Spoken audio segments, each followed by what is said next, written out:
Le débat deuxième partie, en plateau ce matin, un directeur de la gestion sous mandat, c'est Aymeric Didet de SPGP, et un économiste, Jean-Louis Murier de REL BCG. Messieurs, on parlait de ce qui se passe aux États-Unis, le PIB qui va être la semaine prochaine révisé. Certains prévoient une révision à la hausse, ce qui pourrait évidemment faire bouger la Fed dans le sens d'un relèvement plus précipité que prévu. Au contraire, d'autres disent non, ça pourrait même être révisé à la baisse. Qu'en pensez-vous, Aymeric Didet? On commence par vous. Alors, PIB américain, on voit que le chômage aux États-Unis est très bon.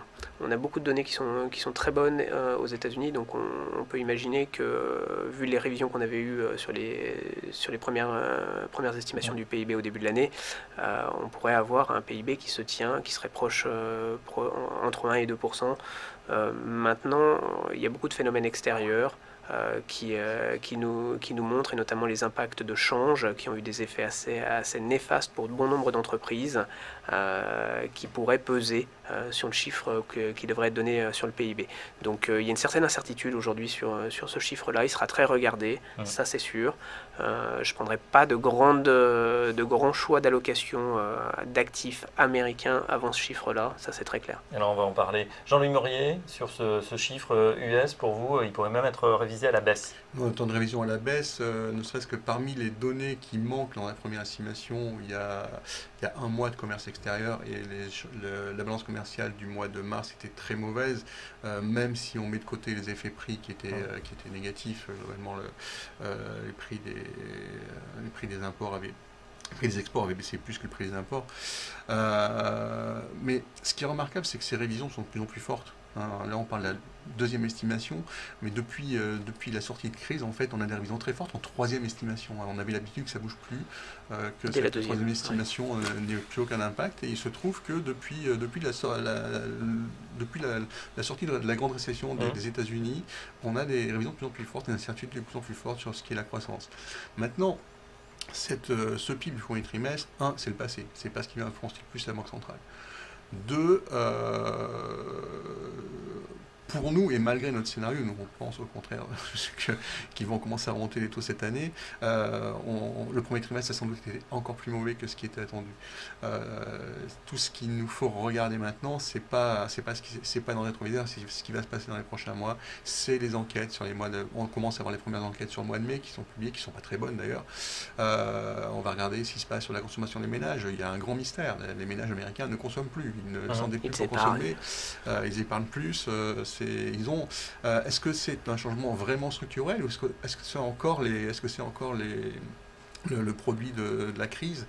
Pour l'instant, on n'a pas assez de recul pour le dire, mais on a quand même des changements de comportement qui sont assez importants et qui font que la croissance de croisière, ce qu'on appelle la croissance potentielle des États-Unis, est sans doute beaucoup plus faible qu'elle l'a été dans le passé, qu'elle l'était avant la crise. Ça a deux conséquences en fait essentielles.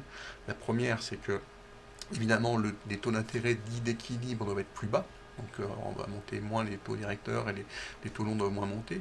Mais la contrepartie, c'est que à croissance donnée, on réduit plus vite ce qu'on appelle l'output gap, donc on est plus rapidement dans des tensions qui peuvent provoquer un remonte de l'inflation. D'où notre calendrier plus avancé aussi de remonter les taux directeurs. Justement, une fois qu'on a brossé le tableau général de ce qui se passe en Europe, ça va un petit peu mieux aux États-Unis, des interrogations, et puis finalement des banques centrales à la manœuvre. Quelles sont les perspectives? Comment on oriente son portefeuille pour la suite de l'année après un premier trimestre particulièrement bon, Aymeric Didet? Alors aujourd'hui, comment on l'oriente? On continue de privilégier les actions, ça c'est une première chose. Pour nous, c'est assez clair qu'à partir du moment où les banques centrales restent accommodantes partout dans le monde, il faut privilégier les actions. C'est l'actif qui aujourd'hui nous offre le meilleur couple rendement-risque, puisqu'en plus on pourrait avoir des risques sur le marché obligataire, donc clairement on privilégie les actions. Après, de savoir si on privilégie les actions américaines ou européennes, actuellement on va avoir tendance à privilégier les actions européennes et pas les actions américaines. Les actions américaines, c'était très valable les années précédentes quand la Banque centrale était hyper active, Banque centrale américaine évidemment. Aujourd'hui, c'est le tour des banques centrales européennes, chinoises, japonaises d'être très accommodantes. Privilégions actuellement l'Europe qui offre aujourd'hui de très très belles perspectives dans cet environnement de marché. On va demander la même chose à l'économiste d'Aurel VGC. Pour vous, quelles sont les zones ou les actifs à privilégier pour cette suite d'années? Là, je suis assez d'accord, en fait, mais un peu par défaut, en fait. Il y a des liquidités, les gérants ont des liquidités, ont du cash à investir, il faut qu'ils l'investissent. Donc, marché obligataire, je suis d'accord, c'est dangereux. C'est-à-dire que globalement, le sens, même si on peut avoir de la volatilité, c'est-à-dire qu'on peut avoir des périodes, un mois, 2 mois, 3 mois, vous allez gagner de l'argent sur le marché obligataire, le sens reste quand même à la hausse des taux en tendance. Donc, c'est pas un marché très porteur. Surtout, il y a un retour de la volatilité sur cet actif que peut-être les gérants vont commencer à se méfier un peu de... En plus, ça dégrade beaucoup le couple, effectivement, rendement-risque. Donc, alors, priorité aux actions? Marché actions, oui. Plutôt actions européennes, oui. Parce que en termes de prévision de croissance, on voit aujourd'hui qu'on est plutôt en train de réviser à la baisse aux États-Unis, réviser à la hausse en zone euro.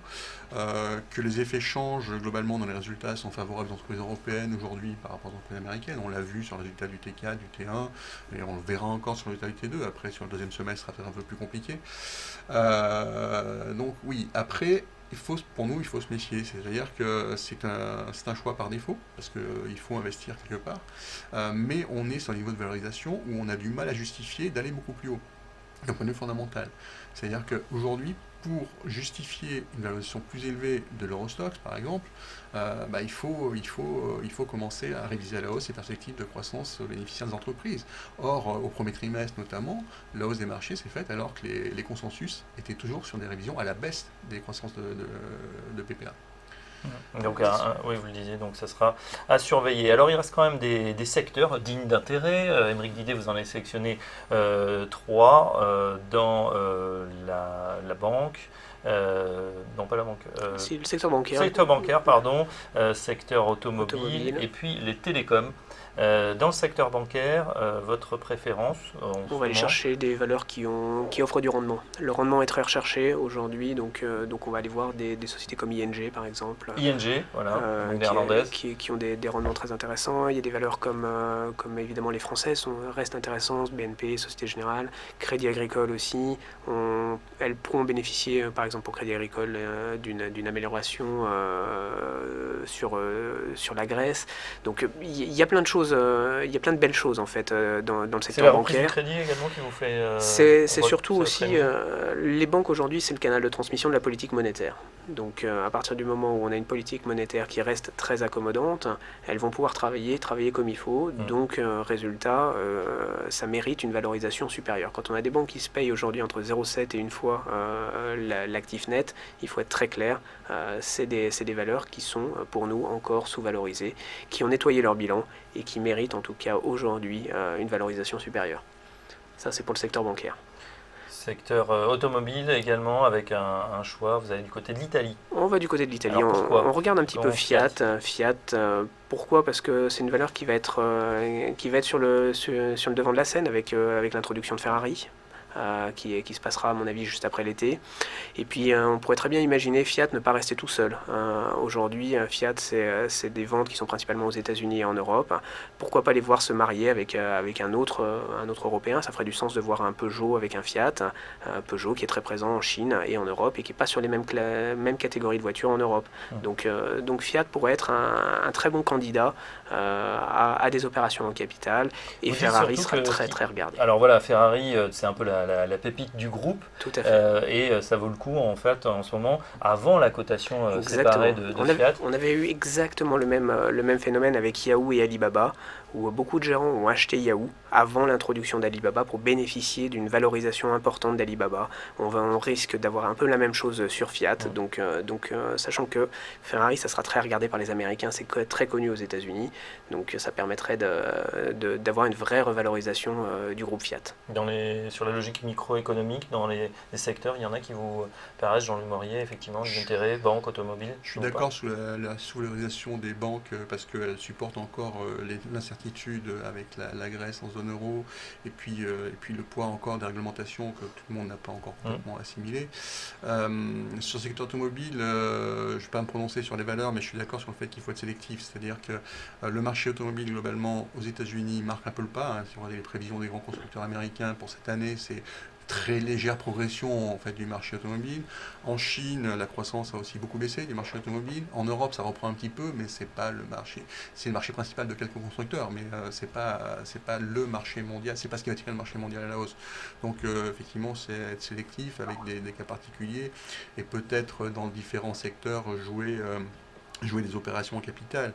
On a vu qu'il y a quelques secteurs où des groupes américains ont commencé à regarder pour faire leurs emplettes en Europe, pour profiter notamment du rebond du dollar et de groupes qui ont des taux de marge qui pourraient... La thématique des fusions-acquisitions, c'est vrai, on voit encore actualité Très importante. dans l'agrochimie ce matin, Monsanto qui rachèterait Syngenta pour 45 milliards de dollars. Exactement, ça va continuer. C'est un thème qui va vraiment nous être très très présent, surtout avec des conditions de change aujourd'hui comme ceux qu'on connaît, avec un euro qui est extrêmement faible. C'est très favorable en tout cas pour les opérations au capital. Et on a beaucoup de secteurs pour lesquels il y a beaucoup d'opérations au capital qui sont censées voir le jour. C'est pour ça que quand je vous parlais tout à l'heure du secteur télécom, il y a une vraie nécessité d'avoir une rationalisation dans ce secteur avec beaucoup trop d'acteurs en Europe. Quand on voit le nombre d'opérateurs aux États-Unis et en Europe, il n'y en a que 2 ou 3 aux États-Unis, 3, et aujourd'hui en Europe on est à plus d'une centaine, donc il faut être très clair. Ça va se recomposer avec même des opérations transnationales. Alors il y a un champion du LBO qui s'est lancé, bien sûr, c'est Patrick Drahi, le PDG d'Altis, qui a d'abord commencé avec Numéricable, SFR, demain Time Warner. Ça fait partie justement de ces opérations qu'on pourrait voir. Là, on est sur une autre dimension, c'est-à-dire il attaque carrément. On se souvient de l'incursion de Xavier Niel aussi, et un an qui avait essayé d'acquérir T-Mobile. Là, c'est les Européens qui contre-attaquent sur ce marché des télécoms. Oui, c'est un peu exceptionnel, mais je pense qu'il y aura plus d'opérations intra-européennes ou d'Américains qui viendraient en Europe plutôt que d'aller aux États-Unis. C'est quand même très complexe, on l'a vu avec Xavier Niel qui a tenté, ça a été évidemment presque un fiasco. Aujourd'hui, on voit même sur Iliad, ça a des conséquences encore aujourd'hui, puisque la valorisation, quand on prend la valorisation du titre, elle n'est pas revenue à son niveau d'avant opération.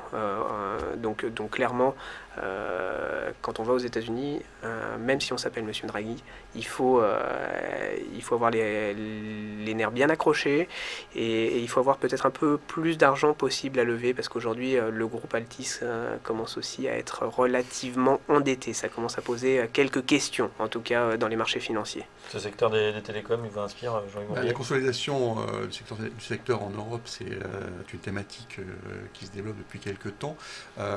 C'est la Commission qui a la main. En fait, qu'est-ce que la Commission va autoriser ? Alors, il semblerait que Orange vient d'acheter Jacel avec des Espagnols, restrictions. Oui. C'est un mouvement qui est sans doute appelé à se poursuivre pour les raisons que vous citiez. Maintenant, encore une fois, c'est le commissaire de la concurrence qui a la main là-dessus. Très bien, on suivra. C'est des très beaux secteurs parce qu'aujourd'hui, il faut bien se rendre compte que la moitié des mobiles vendus sont des smartphones. La consommation sur smartphone, c'est encore 7 à 8% de croissance au premier trimestre. Et aujourd'hui, la 4G, c'est quelque chose qui permet de faire beaucoup plus de choses à son mobile et donc de le rendre beaucoup plus rentable pour les opérateurs. C'est un peu une revanche pour les opérateurs. Et en attendant, évidemment, la 5G, voilà en tout cas la conviction d'Aymeric Didet. On a parlé donc secteur bancaire, automobile et télécom. On suivra tout ça, on aura l'occasion d'en parler sur ce plateau. Merci messieurs, merci à Jean-Louis Mourier d'Orel BCG, économiste, et à Aymeric Didet, directeur de la gestion sous mandat chez SPGP. Merci d'avoir suivi cette édition de Direct Gestion. On recommence dès lundi, 9h20 à 10h. Pour l'heure, on passe au trading avec Direct Investisseur. C'est dans une minute, à tout de suite.